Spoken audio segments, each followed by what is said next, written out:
¿Sí están viendo la presentación? Sí, profe.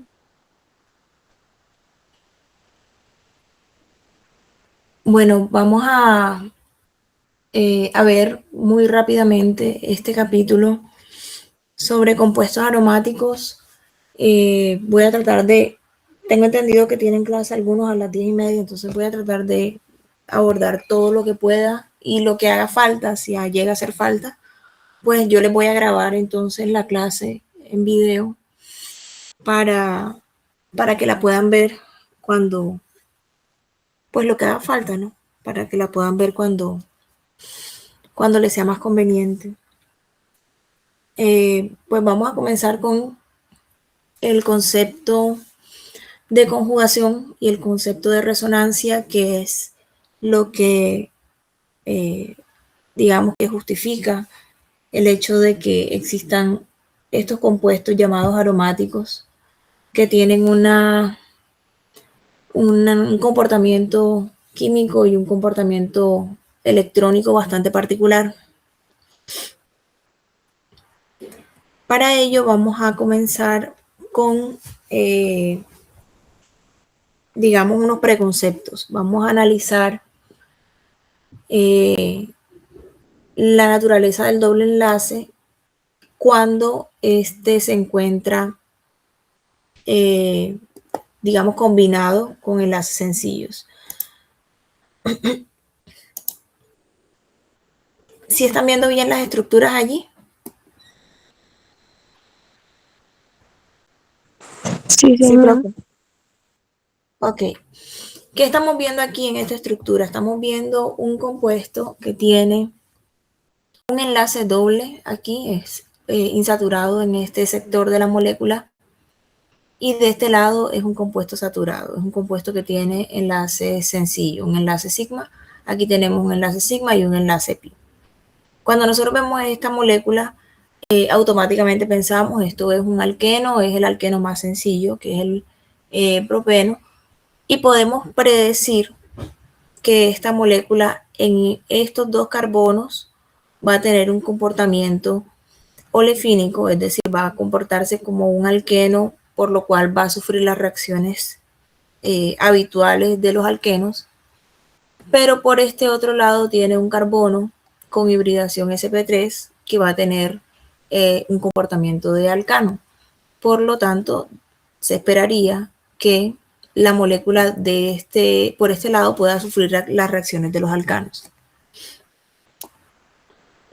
Resulta que cuando nosotros tenemos eh, el propeno y lo hacemos reaccionar con ácido clorhídrico, lo que nosotros esperamos es que ocurra una adición del cloruro en uno de los carbonos y ocurra la adición del hidrógeno en el otro de los carbonos. Ya ustedes conocen la regla de Markovnikov, ya sabemos que lo que podemos esperar es que el hidrógeno se una al carbono menos sustituido y el cloro se una al carbono más sustituido, y efectivamente eso ocurre cuando el propeno reacciona con ácido clorhídrico. Vamos a obtener cloruro de isopropilo o 2-cloropropano. Pero resulta que cuando el propeno se hace reaccionar con ácido bromídrico en un medio, eh, con un agente oxidante como es el peróxido de hidrógeno, la reacción que vamos a obtener es un tanto diferente.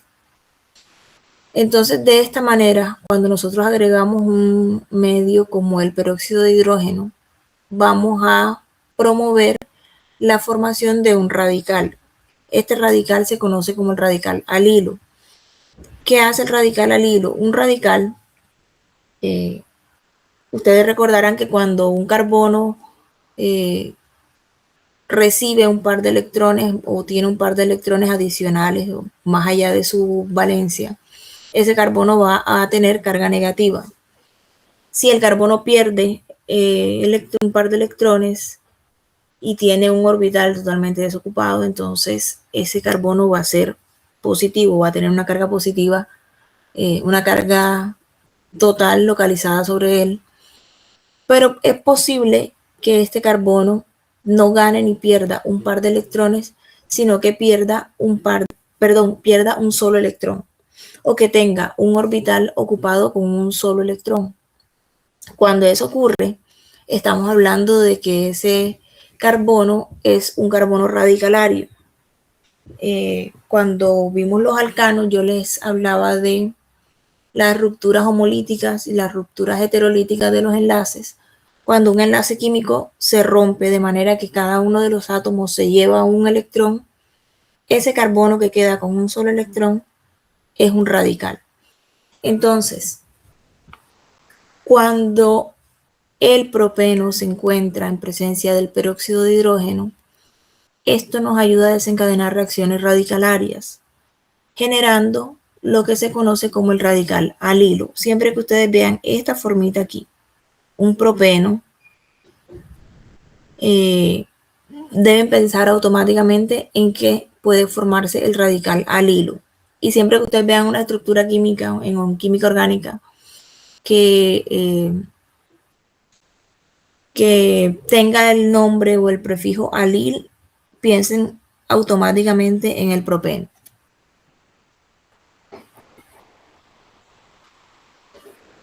Como les decía, esta estructura puede sufrir dos tipos de reacciones. Puede sufrir reacciones de adición sobre el doble enlace, que son las reacciones típicas de los alquenos, pero también puede sufrir reacciones de sustitución de estos hidrógenos por vía radicalaria, como ocurre en los alcanos cuando nosotros, por ejemplo, hacemos la sustitución para formar los halogenuros de alquilo, para adicionar el cloro, para incluir el cloro en la molécula.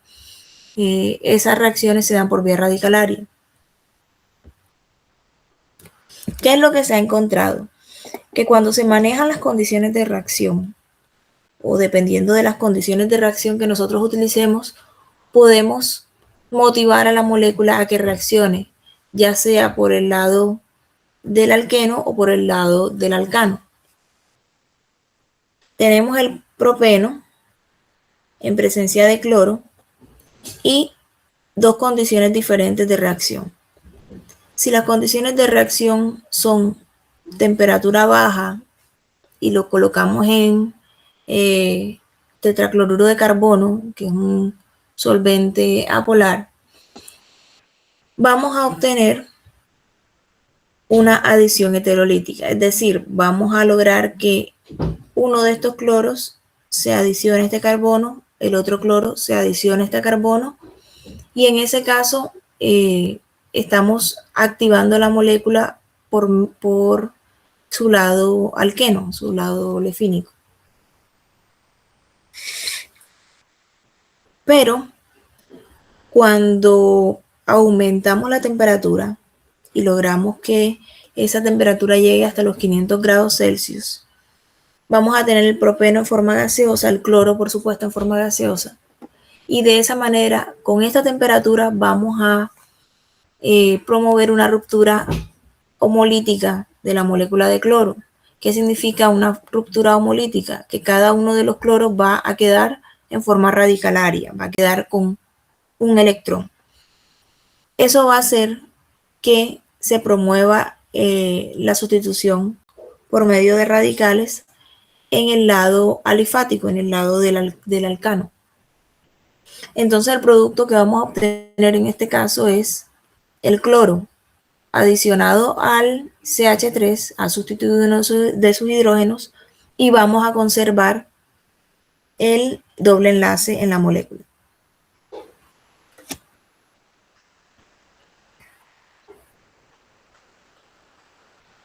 ¿Qué ocurre con el radical alilo? Se ha encontrado que el radical alilo, que es esto que ustedes ven aquí, si se dan cuenta es el propeno. Aquí no tenemos CH3, sino que tenemos CH2. ¿Por qué? Porque uno de estos hidrógenos salió de la molécula, pero ese hidrógeno que salió se llevó su electrón original que estaba haciendo parte del enlace sigma, y este electrón es el que le pertenecía al carbono. Entonces, esto es el radical alilo. Se ha encontrado que este radical es altamente estable y esa estabilidad ha tratado de explicarse y se puede explicar por medio de la teoría del orbital molecular y por medio de la teoría de resonancia. No nos vamos a detener mucho en la teoría del orbital molecular porque me interesa que ustedes entiendan en qué consiste la resonancia. Existe una manera de estudiar estas estructuras que consiste en analizar el spin electrónico de los átomos de hidrógeno. Si nosotros analizamos por espectroscopía ese spin, se esperaría, aquí hay un doble enlace que no está dibujado, pero aquí hay un doble enlace, nosotros esperaríamos que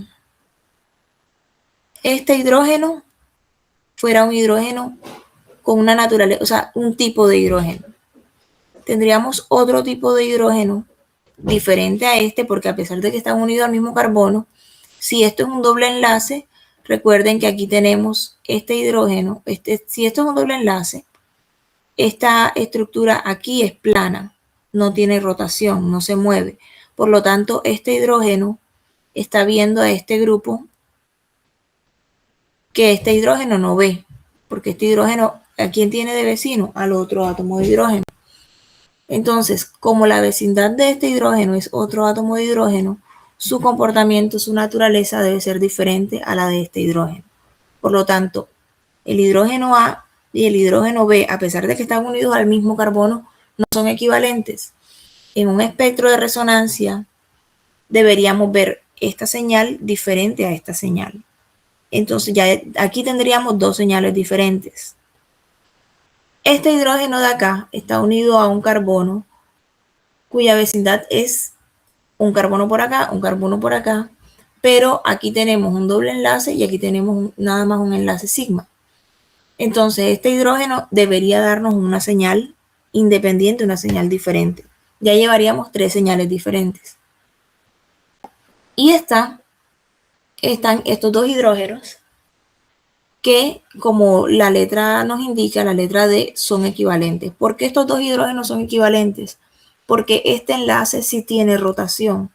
Entonces, este hidrógeno puede estar viendo esta estructura, pero cuando rote el enlace, ya este hidrógeno es el que va a estar acá y va a ver este lado de la molécula. Y así sucesivamente. Entonces, como este enlace siempre está rotando, estos dos hidrógenos son equivalentes, por lo cual ellos dos nos darían una sola señal en un espectro de resonancia. Tendríamos en total ¿cuántas señales? 1, 2, 3 y 4 señales. Eso es lo que se esperaría. ¿Qué es lo que se encuentra en la realidad? Cuando analizamos este espectro en la realidad, vemos que nada más nos genera 3 señales. ¿Qué significa eso? Que ese análisis que hicimos de cuáles hidrógenos son equivalentes y cuáles no es tan real. Entonces, ¿cuál es la propuesta? Lo que se propone, o lo que se cree, es que estos dos hidrógenos son iguales. Este hidrógeno no se parece a nadie, él es único. Y este hidrógeno son equivalentes. Cuando digo que son iguales o son equivalentes, nos referimos a el efecto electrónico que tienen sus vecinos, su ubicación en el espacio, su comportamiento electrónico. Entonces, ¿por qué? O más bien, ¿cómo justificamos nosotros que estos dos hidrógenos sean equivalentes? Solamente puede ocurrir eso si esta molécula es fija, si estos enlaces no giran.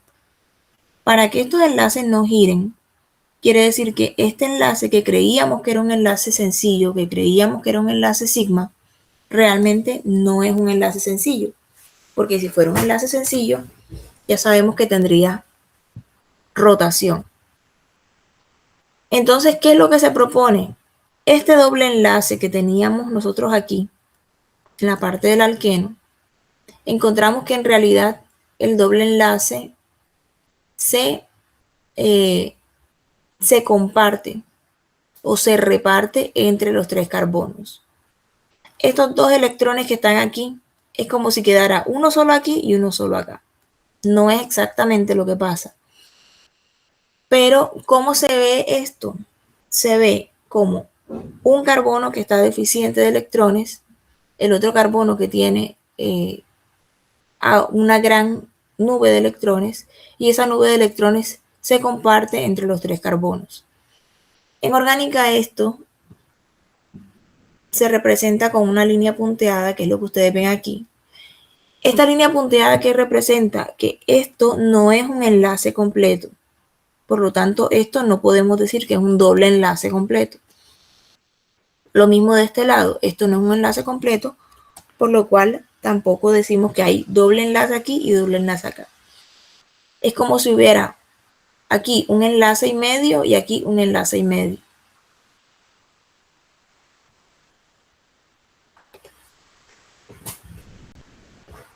Entonces, la resonancia del radical alilo consiste en que podemos tener esta estructura en donde el doble enlace está localizado entre estos dos carbonos y el radical o el electrón solitario está ubicado en este carbono.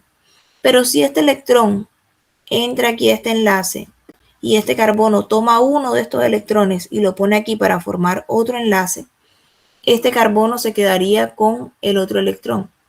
¿Eso a qué nos conlleva? Conlleva a que se forme esta estructura en donde este carbono queda con un solo electrón y estos dos carbonos quedan unidos por un doble enlace. ¿Qué pasa si nosotros tenemos esta estructura? Puede pasar que para estabilizarse, voy a tratar de dibujar aquí, pero no les prometo nada porque mi pulso es malo en la vida real, así que con el mouse debe ser peor. ¿Qué ocurre? Puede pasar que este carbono coloque este electrón aquí y este carbono tome uno de estos electrones y lo coloque aquí. El otro electrón de este enlace pasaría sobre este carbono y si ese movimiento de electrones ocurre, ¿a dónde nos va a llevar? Nos va a llevar de regreso a la primera estructura. Estando en la primera estructura, si este carbono pone este electrón aquí y este carbono toma uno de estos electrones y lo pone aquí, queda este carbono con un solo electrón. Y eso nos va a llevar a esta estructura. Mejor dicho, esto va a pasar de aquí a acá, de aquí para allá y de allá para acá. Cuando nosotros tenemos esos movimientos electrónicos, lo que estamos teniendo es resonancia. Eso es la resonancia. Entonces, nosotros hablamos de estructuras contribuyentes.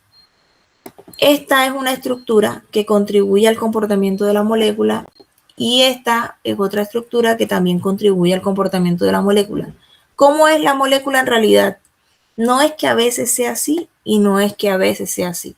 En realidad la molécula es un intermedio de las dos cosas. Esto que nosotros estamos planteando aquí es nada más una manera de explicar cómo ese movimiento de electrones justifica que la molécula tenga ese comportamiento tan extraño y tan atípico que se ha evidenciado en la realidad. Nótese que yo aquí estoy usando flechitas con media saeta. O sea, no estoy usando la flechita completa, sino que nada más como media flechita.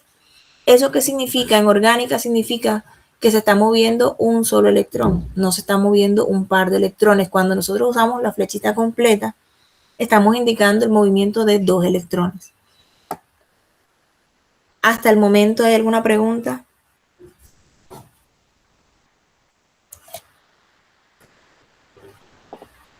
No, profe.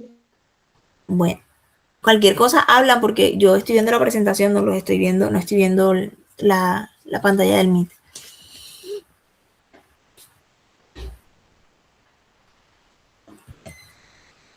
¿Cómo es posible que ocurra la resonancia? Para que ocurra la resonancia tiene que haber espacio para que se muevan esos electrones. Entonces, la única manera en que se pueden mover esos electrones es que exista un plano. Estos orbitales tienen que ser coplanares. ¿Qué significa eso? Cuando nosotros tenemos un carbono sp2, como este que nosotros vemos aquí, es fácil para nosotros, ya nosotros sabemos, ustedes saben que estos carbonos sp2 tienen un orbital P puro, un orbital P que no se ha combinado, y allí es donde se forma el enlace pi. Entonces aquí tenemos un enlace sigma que se forma por un orbital híbrido y dos orbitales P que no hibridaron, que no están combinados y que deben estar paralelos. Si ellos no están alineados, ese enlace pi no se va a poder formar. Entonces, ¿qué es lo que ocurre?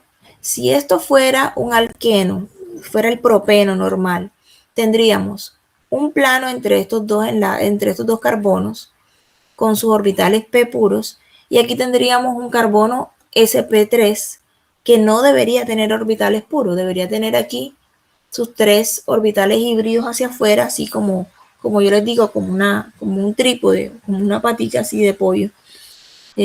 Pero no es lo que ocurre.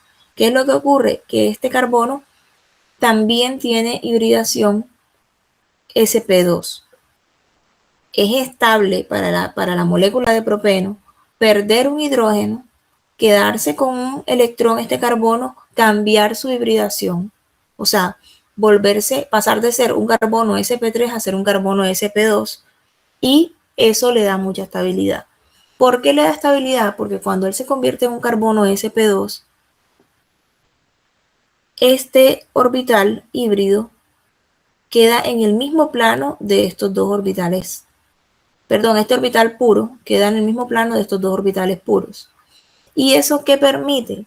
Permite que esta nube de electrones que se estaba formando aquí por el doble enlace se divida y se mueva hacia acá, o sea, se extiende. Cuando esa densidad electrónica se extiende hacia acá, es cuando tenemos esto que nosotros vemos aquí.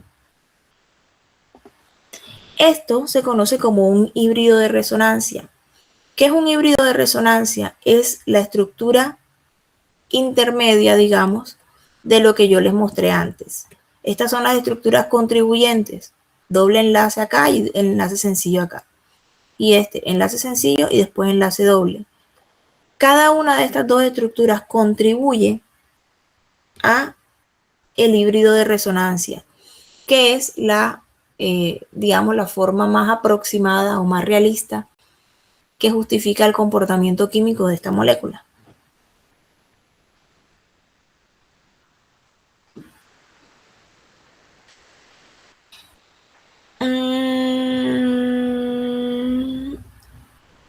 Bueno, esta es la aplicación sobre los híbridos de resonancia a partir de la teoría de orbitales moleculares.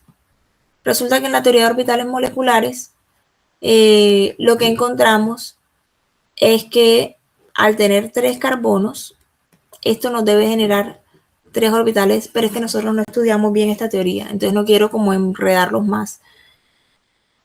Y también teniendo en cuenta que no es que tengamos mucho tiempo.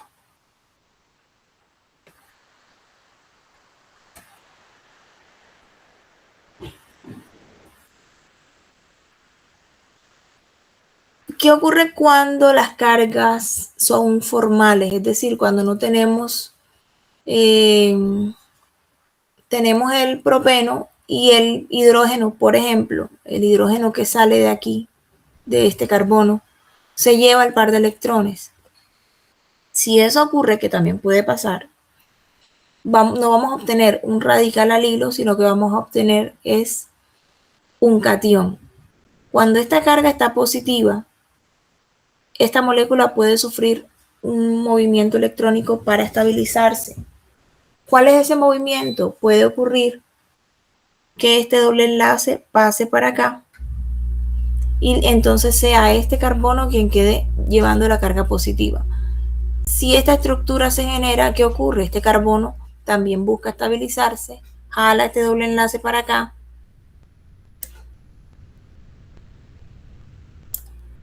Bueno, eso es una flechita doble supuestamente. Y si este doble enlace pasa completo para acá, vamos a obtener esta estructura. Entonces, también vamos a obtener un híbrido de resonancia cuando tenemos un catión. Ya no sería un radical alilo, sino un catión alilo.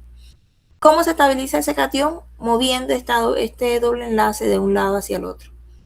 Por lo tanto, el híbrido de resonancia, ¿cómo se va a ver? Se va a ver de esta manera, con un medio enlace repartido entre los 3 carbonos y la carga positiva también dividida o repartida entre los 3 carbonos, justo en estos medios enlaces que tenemos aquí. ¿Qué ocurre con el anión alilo? Digamos que sale el hidrógeno de aquí, pero sale como protón. Entonces el enlace que estaba formando este carbono con el hidrógeno sufre una ruptura heterolítica, el hidrógeno sale positivo y este carbono se queda con el par de electrones. Si este carbono se queda con el par de electrones, para él no es viable, no es cómodo soportar esa carga. Entonces lo que él va a tratar de hacer es estabilizarse, mandando esto al otro carbono para formar un doble enlace. Este carbono, por supuesto, va a decir, ya yo tengo 1, 2, 3, 4 enlaces. Si tú me pones otro enlace, yo no puedo sostener esto, no puedo sostener 5 enlaces. Y lo que hace es que este par de electrones del enlace se los manda a este carbono. Este carbono entonces quedará negativo. Por supuesto, esto vuelve a ser inviable y él va a tirar el par de electrones para acá. Ocurre lo mismo, si se forma el doble enlace aquí, este carbono dice no puedo con esto y estos 2 electrones de acá pasarían a este carbono. Nuevamente, aquí tenemos una estructura contribuyente, pero la estructura en la vida real se vería algo como así. Tenemos un enlace sigma acá, otro enlace sigma, medio enlace aquí, medio enlace acá, todo repartido y la carga negativa repartida entre toda esta estructura. Y bueno, lo mismo ocurre con el radical que ya les expliqué ahorita. Estas son las estructuras contribuyentes del radical y la carga o ese electrón adicional estaría repartido en medio de esta estructura.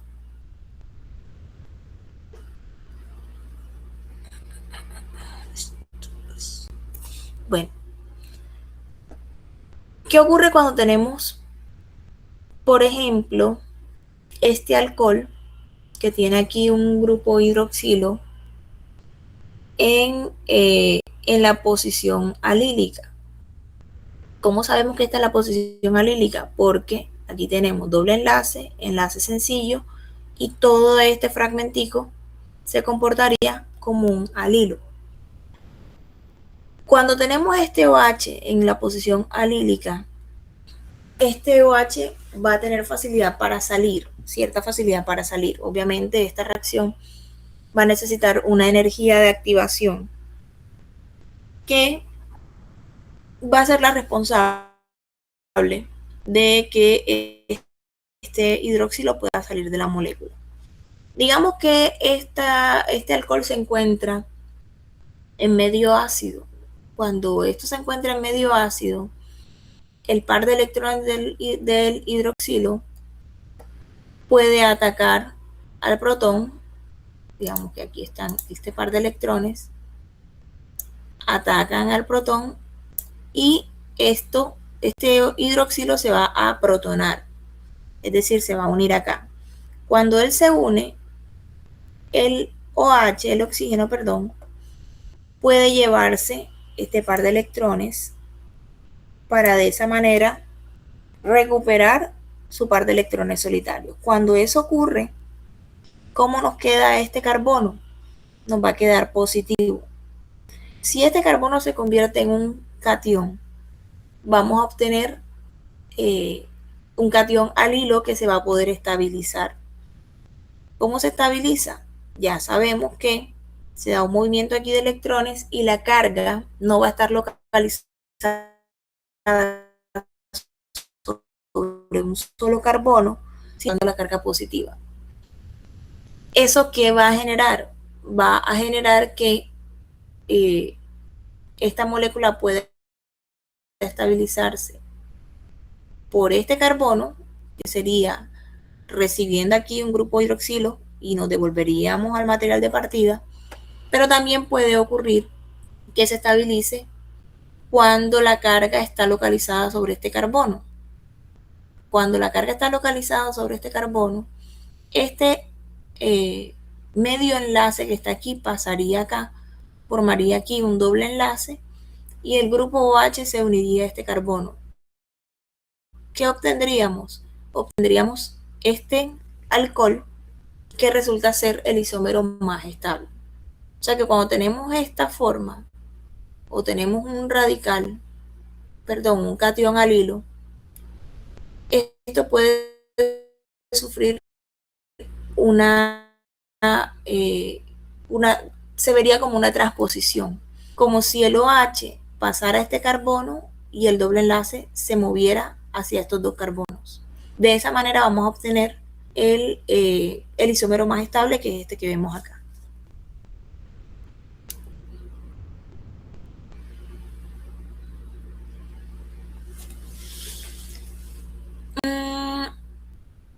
Entonces, ese fenómeno que les acabo de relatar se conoce como transposición alílica.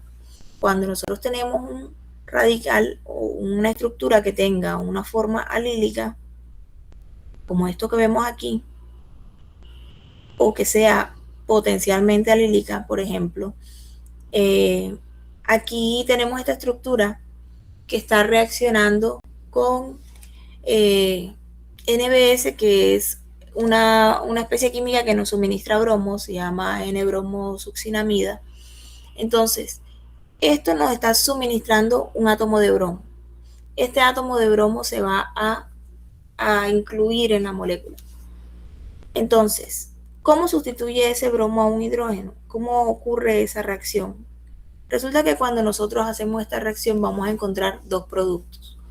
Es posible que el bromo se una al carbono, a este carbono, que es fácil para nosotros ver la formación del alilo aquí en esta parte, pero resulta que también se encuentra este producto. ¿Cómo es posible que se dé este producto? Este producto se da por la transposición del doble enlace. Se transpone el doble enlace o se mueve el doble enlace hacia acá. El hidrógeno que estaba aquí sufriría una transposición hacia acá y luego aquí es donde se da la sustitución, obteniendo el bromo unido al carbono 1 en este caso.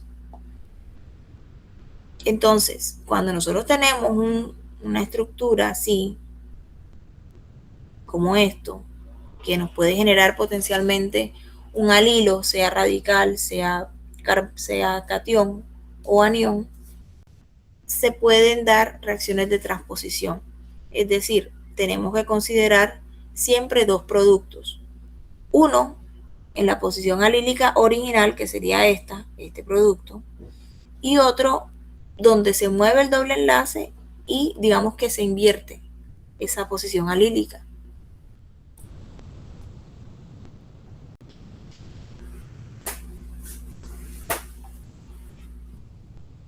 Aquí vemos el esquema en donde se puede ver cómo se da la transposición alílica, que sería este caso, que es lo que les acabo de explicar. ¿Por qué nos dicen aquí si la estructura lo permite? Porque, bueno, es posible que haya aquí algunas estructuras más grandes unidas a este carbono, o a este carbono, sea por acá de un solo lado o sus dos enlaces, que impida que se dé ese movimiento. Es raro, pero porque bueno, sería una estructura más compleja, pero puede ocurrir que haya algún impedimento en la vecindad de este carbono para que se dé esa transposición. Cuando hablamos nosotros de conjugación, para hablar de conjugación tenemos que mencionar unas estructuras que se conocen como dienos. Cuando nosotros hicimos los ejercicios de nomenclatura de los alquenos, algunos ejemplos tenían dos dobles enlaces, y ustedes saben que al final del nombre pues teníamos que colocarle el prefijo di para indicar que eran dos dobles enlaces. Entonces, cuando hablamos de dienos, nos referimos a dos dobles enlaces. Hay varios tipos de dienos. Tenemos los dienos conjugados, dienos acumulados o dienos aislados. Se ha encontrado que los dienos conjugados tienen mayor estabilidad, sufren adición 1,4, que eso se lo voy a mostrar ahora, y son más reactivos en la adición de radicales libres. Es decir, cuando los dienos están conjugados, estas reacciones que yo les acabo de explicar de los alilos son más frecuentes, son más estables. ¿Cómo se ven los dienos aislados? Tenemos una estructura, por ejemplo, donde tenemos doble enlace, dos enlaces sencillos o más, y luego otro doble enlace. ¿Qué pasa cuando tenemos estos enlaces sencillos aquí? Son dos enlaces sencillos o más. Esto interrumpe la vecindad o la cercanía de los dos dobles enlaces. Entonces, ¿qué pasa? Este carbono que está aquí es un carbono sp3. Y ese carbono está bien siendo sp3. Entonces, entre más carbonos sp3 hay aquí y más lejos estén estos dienos, menos efecto va a haber entre el plano pi de estos dos carbonos y el plano pi de estos dos carbonos. Cuando tenemos dienos conjugados, que es lo que vemos aquí, cuando tenemos estructuras que tienen doble enlace, enlace sencillo, doble enlace, enlace sencillo, y si esto siguiera hacia acá y tuviera doble, simple, doble, simple, doble, simple, eso se conoce como una extensión de la conjugación. Entre más se repita esa estructura de enlace doble y simple, más estabilidad va a tener la molécula. Entonces, esto es lo que se conoce como un dieno conjugado, una estructura conjugada. ¿Y cuál es la importancia de esto? ¿O a qué se debe la estabilidad de esto? A que empiezan a alinearse estos planos. Este carbono y este carbono ya sabemos que comparten un plano pi. Entonces, este carbono y este carbono, que entre ellos comparten un plano pi, se alinean con estos dos. Entonces, la molécula va a ser totalmente plana y vamos a tener muchos orbitales p puros aquí. Muchos orbitales p puros, todos alineados. ¿Qué permite eso? Queda un poco asimétrico, pero bueno. ¿Qué permite eso? Que los electrones se van a poder mover entre estos orbitales, y entre más lejos se puedan mover esos electrones, entre más se pueda extender eso, más estabilidad va a tener la molécula. Y también tenemos los alenos, que son dienos acumulados. ¿Por qué se llaman dienos acumulados? Porque los dos dobles enlaces están sobre el mismo átomo de carbono. Aquí tenemos un doble enlace formado entre el carbono 1 y carbono 2. Y tenemos otro doble enlace formado entre el carbono 2 y el carbono 3. ¿Cuál es el asunto? Este doble enlace puede estar formado, por ejemplo, entre un orbital PY de este y de este, orbital PY, pero si estos tienen orbitales PY formando el enlace pi, este carbono ya no va a estar usando su orbital PY, sino PZ, sería como así. Y este carbono estaría formando su orbital con su orbital PZ, formando este doble enlace. Entonces, estos no son unos planos, estas moléculas no son coplanares, sino que van a ser unos planos, ¿cómo se llama eso? Perpendiculares. Van a estar formando un ángulo de 90 grados entre estos dos planos.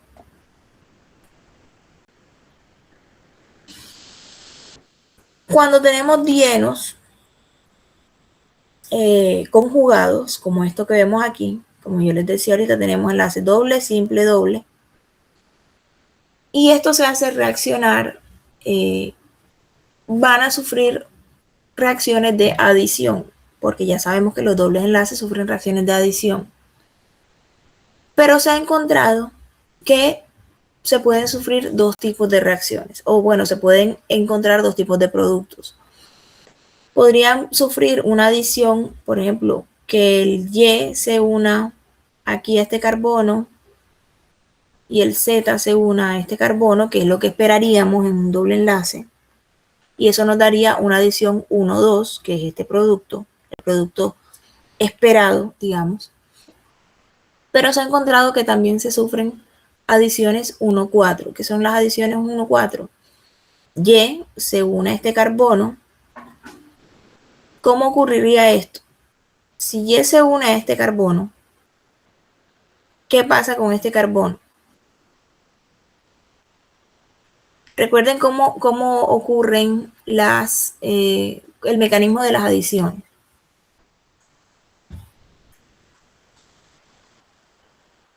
Alguien que me diga qué se esperaría o cómo podrían explicar, cómo se podría explicar que se dé una adición 1,4.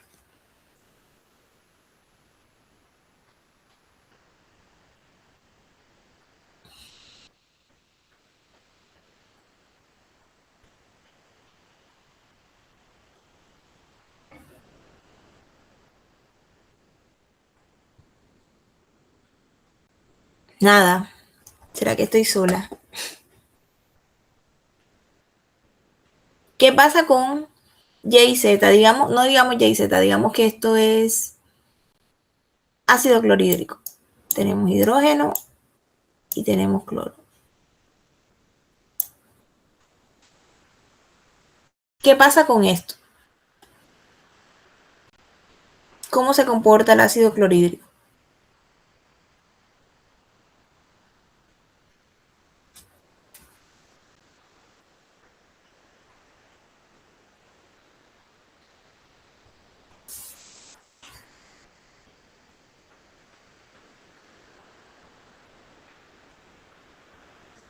Hola.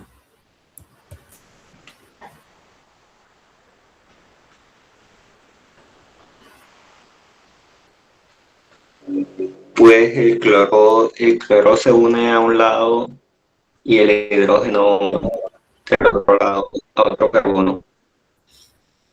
Sí, pero ¿qué es lo primero que pasa? Esto se disocia, ¿cierto?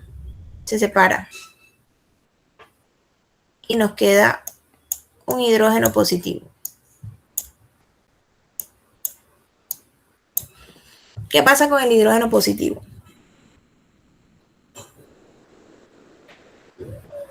Este carbono toma el doble enlace, ataca aquí, el hidrógeno se une a este carbono, se forma CH3, ¿y qué pasa con este carbono? Cuando él pierde este doble enlace, queda positivo. ¿Qué es lo que nosotros esperaríamos? Como el hidrógeno salió positivo, el cloruro está por ahí, negativo, y lo que nosotros esperamos es que el cloruro ataque a este carbono, se una al carbono y obtendríamos el producto 1,2.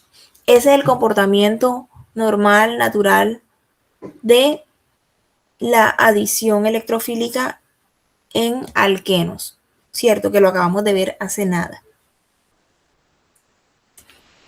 Entonces, eso nos daría el producto 1,2.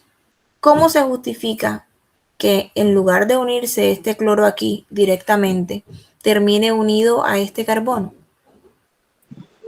Porque los electrones del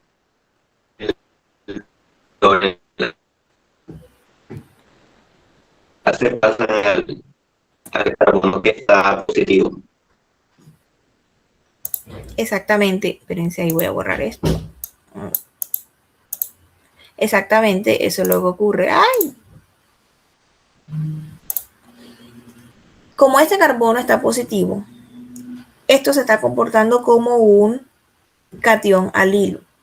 Entonces, si esto es un catión alilo, puede pasar que este par de electrones se vengan para acá para estabilizar esta carga positiva y ahora quien tenga la carga positiva sea este carbono. Si este carbono es quien lleva la carga positiva, viene el cloruro y ataca por acá. Y así se justifica que se dé la adición 1,4. Entonces, cuando tenemos esta reacción, vamos a obtener no uno, sino dos productos diferentes. Vamos a tener dos productos de adición. Vamos a tener adición 1,2 y 1,4.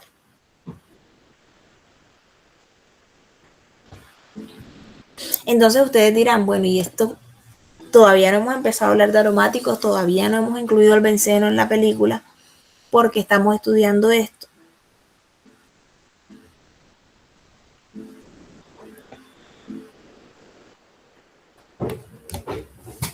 Es necesario que ustedes entiendan el comportamiento de los alilos para que puedan entender el comportamiento del benceno. Porque resulta que cuando en el pasado se trató de elucidar la estructura del benceno, bueno, no teníamos, por supuesto, la tecnología que tenemos hoy en día, no se contaba con espectrómetro de masa, no había nada de esto. Entonces, se conoció la molécula de benceno y se empezó a estudiar su comportamiento físico y su comportamiento químico. Ocurre que la molécula de benceno no se comporta como se esperaría.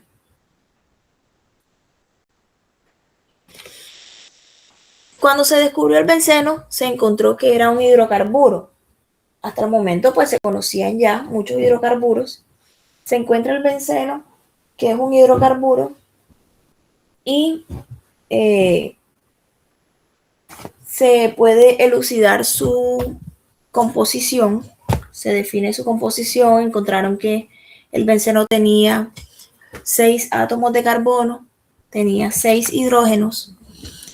Y la manera de justificar que el benceno tuviera 6 hidrógenos, es decir, que cada átomo de carbono está unido a un solo hidrógeno, es que todos esos hidrógenos, que la estructura fuera un ciclo, que todos esos hidrógenos estuvieran unidos cada uno a un solo átomo de carbono, por lo cual esos carbonos tendrían que ser todos deberían tener hibridación sp2. Si todos esos carbonos tienen hibridación sp2, estaríamos hablando de que la molécula debería tener 3 dobles enlaces.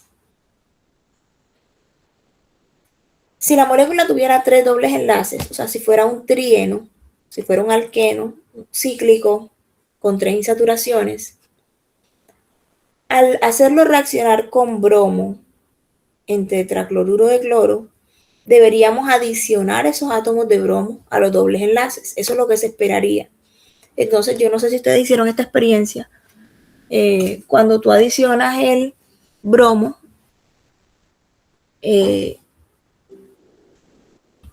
la solución se decolora. ¿A qué se debe esa decoloración? Esa decoloración se debe a que los átomos de bromo se adicionaron al anillo, se adicionaron a los carbonos de los dobles enlaces. En este caso sería el anillo con 3 dobles enlaces. Pero resulta que cuando hicieron reaccionar el benceno con bromo, la solución no se decoloró, o sea, no estaba sufriendo las reacciones de adición tradicionales que se esperarían en un alqueno, y menos en un alqueno, en un trieno. ¿Qué se encontró? Se encontró que el benceno sufre reacciones de sustitución, no de adición, sino de sustitución. Es decir, lo que ocurrió fue que uno de los hidrógenos fue sustituido con el bromo. Y cuando se usaron otros sustituyentes, uno de los hidrógenos siempre era sustituido. Esas reacciones no son típicas o no eran de esperarse si la molécula efectivamente fuera un trieno.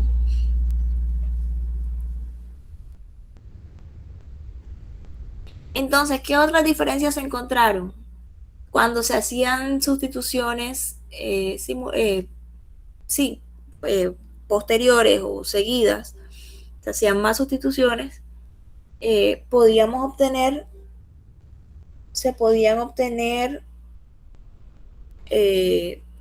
productos disustituidos. Perdonen un momentico, jóvenes.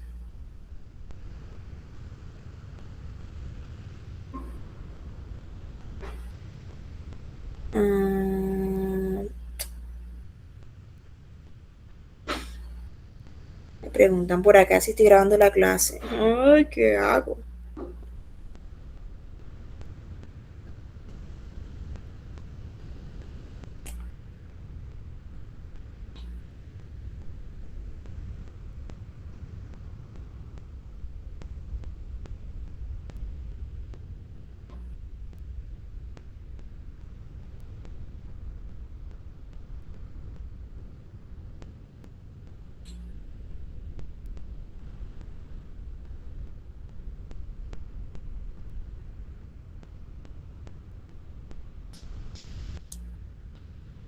Bueno.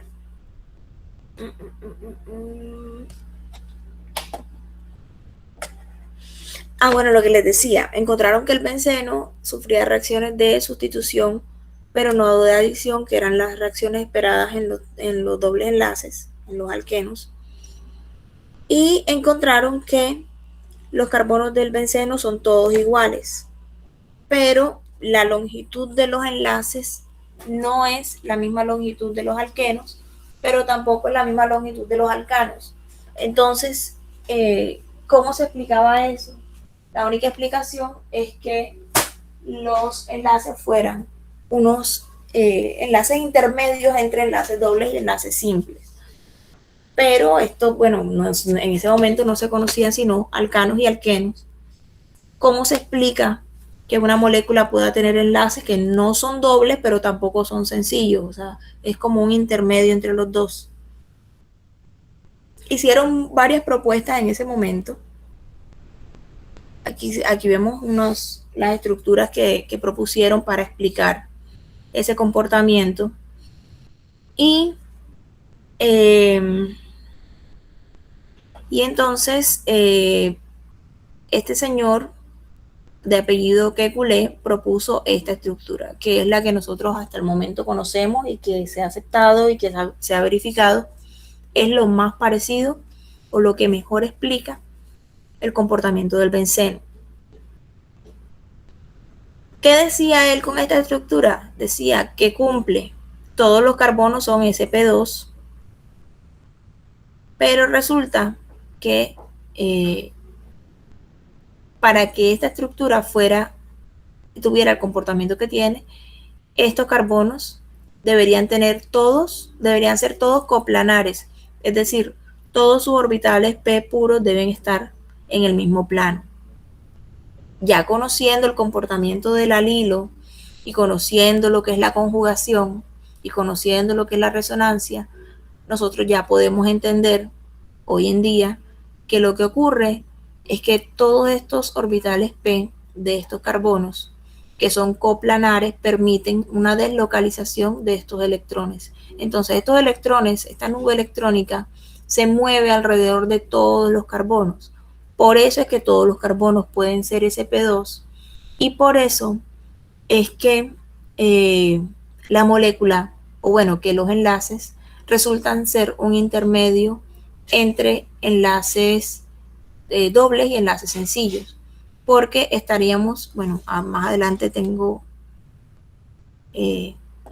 tendríamos que considerar las estructuras contribuyentes. Si nosotros tenemos un trieno de esta manera y ya sabemos cómo se comporta el radical alilo, podríamos decir que este doble enlace se mueve para acá y este doble enlace se mueve para acá y este doble enlace se movería para acá, y cuando eso pasa, esto nos genera esta estructura.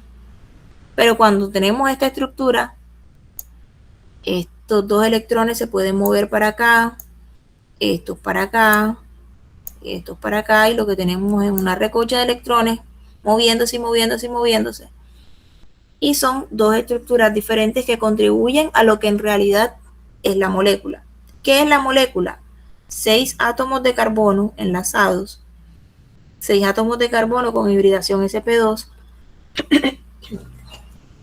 6 enlaces que no son dobles pero tampoco son sencillos, y unos electrones aquí deslocalizados moviéndose en todos esos orbitales p puros.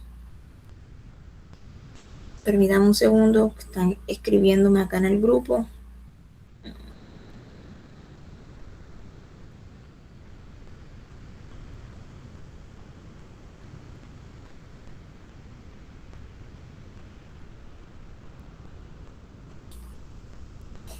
Entonces, el intermedio de estas estructuras contribuyentes es lo que se conoce, como les decía ahorita, como híbrido de resonancia. En el caso del benceno, se simboliza así. Se simboliza como un hexágono con un circulito. Ese circulito que representa los electrones que están ahí dando vueltas y dando vueltas en medio de todos esos, o bueno, entre todos esos orbitales p puros coplanares de los carbonos sp2. Se coloca entre corchetes, ¿por qué? Porque eso nos indica que es un híbrido que está formado por estas estructuras contribuyentes. Los enlaces dobles tienen una longitud de enlace de 1.34 Armstrong. Los enlaces sencillos tienen una longitud de enlace de 1.54. Los enlaces del benceno miden 1.44, es decir, el promedio entre un enlace doble y un enlace simple.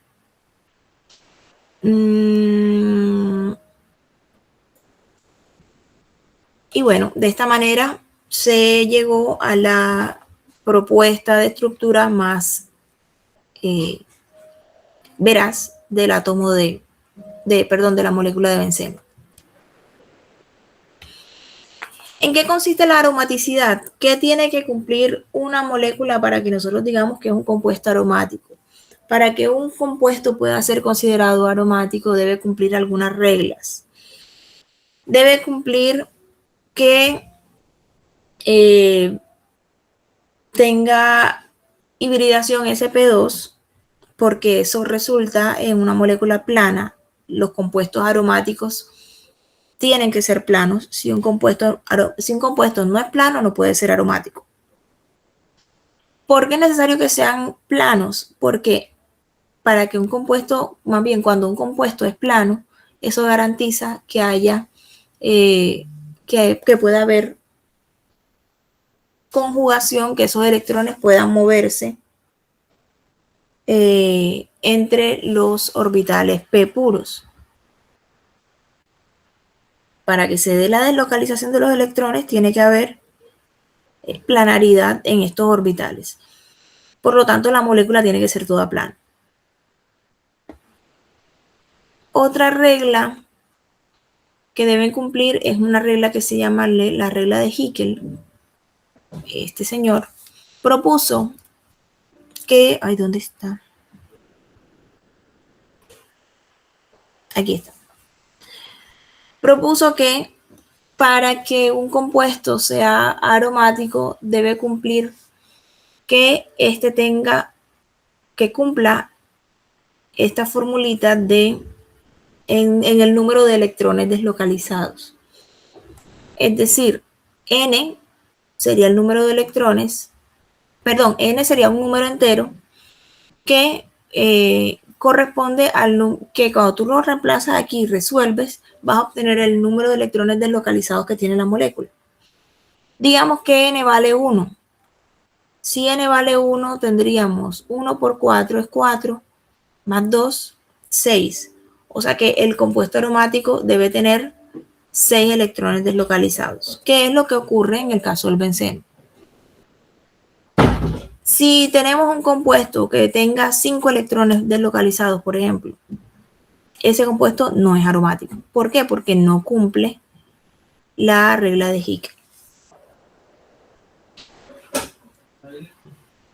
Hay estructuras que tienen, por ejemplo, que tienen, por ejemplo, 8 electrones deslocalizados. Nada más por tener 8 electrones deslocalizados no cumplen la regla de Hickel y no pueden ser considerados aromáticos. Eso hace que estas estructuras pierdan la planaridad, o sea, que no puedan ser planos y son menos estables. Cuando tenemos moléculas como esas moléculas pueden perder ese par de electrones, pueden donar ese par de electrones o perderlos de manera que queden con carga positiva. Al perder esos 2 electrones y así queden con carga positiva, se estabilizan. ¿Por qué se vuelven más estables? Porque tendrían nada más 6 electrones en la nube pi, 6 electrones deslocalizados, y de esa manera cumplirían la regla de Hickel.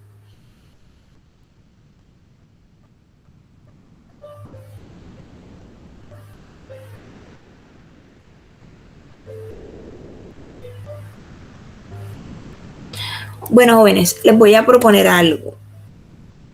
Hay algunas compañeras que han escrito que están en la universidad. Ay, ¿qué hice?